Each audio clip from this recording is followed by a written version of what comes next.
കല്യാണം കഴിഞ്ഞ് കുറച്ച് വർഷങ്ങളിലായി കഴിഞ്ഞാൽ, കുട്ടികളിലായി കഴിഞ്ഞാൽ ഭാര്യമാരിൽ നിന്ന് ഒരുപാട് മാറ്റങ്ങൾ കാണാൻ സാധിക്കും. അതായത് തടി കൂടാനും അതുപോലെ തന്നെ ഫാറ്റുകൾ തൂങ്ങിക്കിടക്കാനും അങ്ങനെ ഒരുപാട് മാറ്റങ്ങൾ കാണാൻ സാധിക്കും.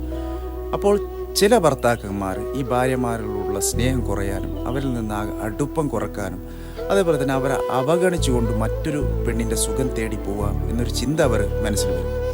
അവരുടെ അടുത്ത് പറയാനുള്ള ഒറ്റ കാര്യമേ ഉള്ളൂ. കാരണം നിന്നെ വിശ്വസിച്ച് നിൻ്റെ ജീവിതത്തിലേക്ക് കടന്നു വന്നവളാണ് നിൻ്റെ ഭാര്യ. അവൾക്ക് ഇന്നത്തെ ഈ ഒരു അവസ്ഥ വരാൻ കാരണം നിൻ്റെ കുട്ടികളെ പ്രസവിച്ചു എന്നൊറ്റ കാരണത്താലാണ് അവളെ അവസ്ഥ ഈ ഒരു നിലയിലായത്.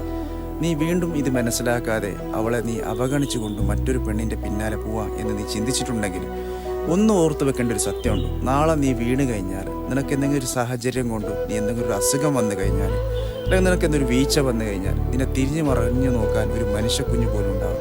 നിന്നെ ഈ ജീവൻ തുല്യം സ്നേഹിച്ച് നിൻ്റെ ഭാര്യ മാത്രമേ നിൻ്റെ കൂടെ ഉണ്ടാവും. അത് നീ മനസ്സിലാക്കേണ്ട ഒരു സത്യമാണ്. ചില സമയത്ത് ചില ഭാര്യമാരുടെ യഥാർത്ഥ സ്നേഹവും അവരുടെ യഥാർത്ഥ ഉള്ളിലുള്ള ആത്മാർത്ഥതയുള്ള സ്നേഹം ചില ഭർത്താക്കന്മാർ മനസ്സിലാക്കുന്നില്ല എന്നതാണ് യഥാർത്ഥ സത്യം.